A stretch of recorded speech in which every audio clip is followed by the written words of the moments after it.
Hello everyone and welcome to Unacademy. मेरा नाम है शिवांगी गौतम और आज की क्लास में हम एक बहुत इंपॉर्टेंट इशू को डिस्कस करने वाले हैं।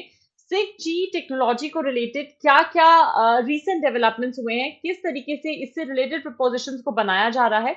अलॉन्ग विद दैट अगर हम फोकस करें कि भाई किस चीज पे इतना फोकस किया जा रहा है, क्यों the prime minister the information technology minister क्यों 6G टेक्नोलॉजी नेटवर्क के लिए हिंदुस्तान में डिस्कशन कर रहे हैं। आज का अगर हम डिस्कशन देखें, क्लास को स्टार्ट करें किस रीजन की वजह से ये न्यूज में, तो पहले उस पर फोकस करते हैं। तो नरेंद्र मोदी ने रिसेंटली एक विजन को अनवेल करा, called as the 6G communication roll out document, जहां पे 2030 तक हिंदुस्तान किस तरीके से 6G टेक्नोलॉजी को अवेलेबल करा सकता है इंडिया में, उस पर फोकस किया जाएगा। कुछ कुछ चीजों पे यहाँ पे मेजरली ध्यान दिया जाएगा कि भाई 6G मिशन के तहत हिंदुस्तान कैसे अपने प्रायोरिटी एरियाज को रिकॉग्नाइज करेगा, क्या रिसर्च इन्वॉल्व है उसमें, उस पर ध्यान दिया जाएगा। कौन से स्टेक होल्डर्स से बातें की जाएंगी, जिसमें इंडस्ट्री, अकेडमिया, रिसर्च प्रोवाइडर जो थ्योरेटिकल करेक्शंस देंगे, सिमुलेशन स्टडीज होगी, प्रूफ ऑफ कॉन्सेप्ट प्रोटोटाइप्स हो गए, डेमोन्स्ट्रेशंस हो गई। अलॉन्ग विद दैट एक अर्ली मार्केट इंटरवेंशन कैसे कर सकते हैं थ्रू स्टार्टअप्स, इन सारे के सारे मेजर एरियाज पे फोकस किया जाएगा। किस तरीके से ये जो डॉक्यूमेंट आएगा 6G कम्युनिकेशन का, या ये जो रोल आउट प्लान है, क्या क्या मेजर इश्यूज होंगे, क्या क्या चैलेंजेस इसके सामने आ सकते हैं, 6G टेक्नोलॉजी क्या है, इसका सिग्निफिकेंस क्या होगा। आज के क्लास में इन सारी की सारी बातों को आइए हम डिटेल में जानते हैं। अगर हम बात करें 6G टेक्नोलॉजी के बारे में, क्या है ये टेक्नोलॉजी, कहाँ से स्टार्ट हुई, क्या क्या इसका फोकल एरिया है। Obviously we know that 5G का सक्सेसर होगा 6G टेक्नोलॉजी, जहां पे एक हायर फ्रीक्वेंसी पे काम करेगा। सो जिस भी फ्रीक्वेंसी पे 5G पर्टिकुलरली प्रेजेंटली काम कर रहा है, उससे एक नॉच हायर फ्रीक्वेंसी पे 6G काम करेगा, जहाँ पे सब्सटैंशियली हायर कैपेसिटी के नेटवर्क्स प्रोवाइड किए जाएंगे, जिनमें जो डिले होता है, जो लेटेंसी है, वो और ज्यादा रिड्यूस हो जाएगी। सबसे प्रोमिनेंट गोल 6G का ये है कि वो सपोर्ट करना चाहता है 1 माइक्रोसेकेंड लेटेंसी कम्युनिकेशन को। इन सिंपल टर्म्स की 1 माइक्रोसेकेंड से ज्यादा का डिले नहीं होना चाहिए in terms of a conversation through this particular network, जहां पे 1000 टाइम्स फास्टर बोला जाएगा या 1000th लेटेंसी पे काम किया जाएगा then the 1 millisecond throughput. Along with that अगर हम काम करें, जो टेट्राहर्ट बैंड है, टेट्राहर्ट्ज बैंड जो है, उस पर्टिकुलर फ्रीक्वेंसी को यूटिलाइज किया जाएगा, जो करंटली अनयूटिलाइज्ड है। 5G तक भी इस पर्टिकुलर फ्रीक्वेंसी को कहीं पे भी दूर दराज तक यूटिलाइज नहीं किया गया है।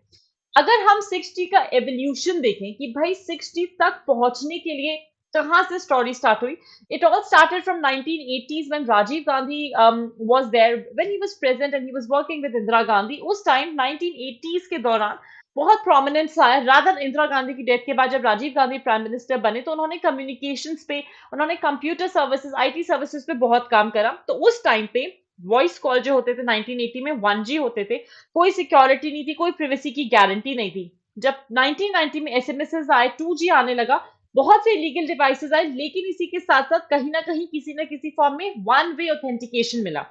Bye the time we come across 3G, जब वेब एप्लीकेशंस आए 2000 में, आईपी ट्रैफिक सिक्योरिटी आने लगी, वल्नरेबिलिटीज दिखने लगी, इंस्क्रिप्शन की इश्यूज सामने आने लगे।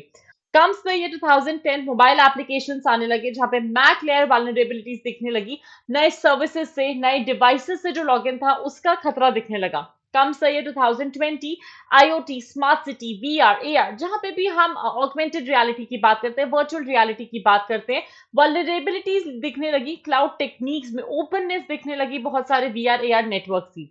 Coming to the year 2030, security issues देखने को मिले, like rather as a part of 6G क्या क्या हो सकता है। हमको autonomous system, multi sensory XR, wireless brain interaction, blockchain technology, crypto currency ज्यादा प्रोमिनेंटली देखने को मिलेगी। लेकिन इसी के साथ साथ टेट्राहर्ट्ज फ्रीक्वेंसी में हमको सिक्योरिटी इश्यूज देखने को मिलेंगे, because we will have a lot of AI which will be powered by the 6G technology. अब अगर 6G टेक्नोलॉजी की हम बात कर ही रहे हैं कि 2030 तक का एक विजन डॉक्यूमेंट आया है, कुछ ना कुछ इसका सिग्निफिकेंस है, क्या रोल आउट प्लान हुआ है, अब हमको इस पे ध्यान देना पड़ेगा कि भाई किस तरीके से, as we are talking about the 6G technology features are working upon. तो 6G की अगर हम बात करें, इसमें एक multi band ultra fast speed transmission होता है। टेट्राहर्ट्ज बैंड की अगर हम बात करें, 0.1 से 10 टेट्राहर्ट्ज तक होगा, जहां पे विजिबल लाइट फ्रीक्वेंसी बैंड होता है ये। एनर्जी एफिशिएंट कम्युनिकेशन होगा, किस तरीके से एनर्जी को एक एम्बिएंट रेडियो फ्रीक्वेंसी सिग्नल से हार्वेस्ट किया जाएगा एनर्जी को माइक्रो वाइब्रेशन से, सनलाइट से, and along with that wireless power charging होगी जहां पे इंडक्टिव कपलिंग होगी, magnetic resonance coupling, along with that microwave radiation, distributed laser charging, इन सब पे फोकस किया जाएगा।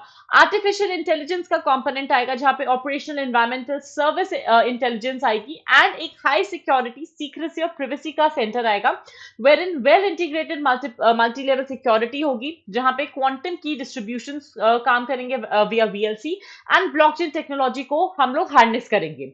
अगर हम बात करें 6G टेक्नोलॉजी का, तो क्या सिग्निफिकेंस होल्ड करती है 6G टेक्नोलॉजी? उम्मीद की जा रही है, ये एक्सपेक्टेशन है कि 6G टेक्नोलॉजी फैसिलिटेट करेगी बहुत सारे इंप्रूवमेंट्स को इमेजिंग में, प्रेजेंस टेक्नोलॉजी में, लोकेशन अवेयरनेस में, जहां पे कॉम्बिनेशन होगा सब वेव्स का, जो वेवलेंथ 1 मिलीमीटर से भी कम होती है उनका, अलोंग विद दैट जो भी फ्रीक्वेंसी है सिलेक्टिवली अगर हम बात करें डिटरमिन की जाएगी रिलेटिव इलेक्ट्रोमैग्नेटिक एब्जॉर्प्शन के लिए, जहां पे सिग्निफिकेंट एडवांसेस आ सकते हैं वायरलेस सेंसिंग टेक्नोलॉजी में, जिसके लिए काम किया जा रहा है।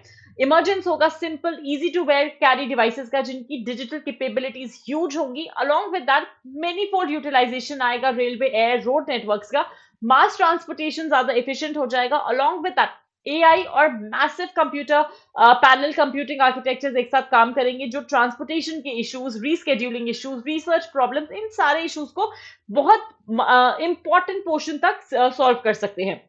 भारत का 6G मिशन की अगर हम बात करें, क्या है ये मिशन जिसको रोल आउट करा गया है, किस तरीके से इसके ऑब्जेक्टिव्स क्या क्या है? सबसे प्रोमिनेंट ऑब्जेक्टिव है कि भाई हमको रिसर्च करना है, हमको फैसिलिटेट भी करना है और फाइनेंस भी करना है रिसर्च और डेवलपमेंट को, डिजाइन को 6G टेक्नोलॉजी का, भले वो इंडियन स्टार्टअप करे, कंपनी करे, रिसर्च बॉडी करे या यूनिवर्सिटी करे। We want to ensure that India is becoming a global supplier of IP products, जहां पे हम solutions provide कर रहे हैं 6G telecom solutions के, डिप्लॉय कर सकते हैं हम 6G टेक्नोलॉजी को, ताकि हम एक पावरफुल फोर्स मल्टीप्लायर बन पाए, इनेबल करना चाहते हैं हम और सिग्निफिकेंट एनहांसमेंट लेना चाहते हैं in the quality of living experience of the citizens of India and that of the world. But 5G से ये जो जंप है हमारा 6G की तरफ, ये इतना आसान नहीं होने वाला है। इसमें बहुत सारी चुनौतियां, बहुत सारे चैलेंजेस भी आकर्षित हुए हैं या देखने को मिले हैं। की टेक्निकल चैलेंज रहेगा, क्या ये एनर्जी एफिशिएंट है? क्योंकि हम लोगों को सिग्नल अटेन्यूएशन को अवॉइड करना पड़ेगा, जिस वजह से ऑब्स्ट्रक्शंस आ सकते हैं, वाटर ड्रॉपलेट या एयर ड्रॉपलेट्स ऑब्स्ट्रक्शन हो सकता है, और हमको एंड टू एंड ट्रस्ट बनाना पड़ेगा, जिसके लिए हमको रॉबस्ट साइबर सिक्योरिटी मेजर्स और डेटा प्रिवेसी के लॉस की जरूरत पड़ेगी, डेटा प्रोटेक्शन मैकेनिज्म्स की जरूरत पड़ेगी। इनोवेटिव आइडियाज चाहिए होंगे एंटेना डिजाइन के लिए, मिनिएचराइजेशन के लिए, एज क्लाउड और डिस्ट्रीब्यूटेड एआई मॉडल्स के लिए। सेमीकंडक्टिंग मटेरियल्स की अनअवेलेबिलिटी की वजह से हमको जो हमारे टेट्राहर्ट्ज फ्रीक्वेंसी है उसको यूज करना पड़ेगा। अलोंग विद दैट जो भी वाटर वेपर एटमॉस्फेयर में प्रेजेंट है वो ब्लॉक करता है और वो रिफ्लेक्ट करता है टेट्राहर्ट्ज फ्रीक्वेंसी को। तो मैथमेटिशियंस को डेवलप करना पड़ेगा कि भाई हम कैसे डेटा को अलग अलग कॉम्प्लेक्स रूट्स के थ्रू उसके डेस्टिनेशन तक पहुंचा पाए और इंश्योर कर पाए कि even if water vapours are present there is less attenuation, वहां पे कोई भी किसी भी तरीके का डाइवर्जन नहीं हो रहा है। तो ये जितना ही ज्यादा प्रॉमिसिंग लगता है उतना ही चैलेंजिंग होने वाला है in the coming future. But अगर ये एफिशिएंटली आ गया, the kind of enhancement it will lead not just to public transportation but to the entire AI market, वो बहुत बड़ी चीज होगी देखने के लिए। आज की क्लास में मेरी तरफ से बस इतना ही। Thank you so much. Like this video, share it as much as you can, and do subscribe to Unacademy UPSC unstoppable channel. Thank you and have a good day.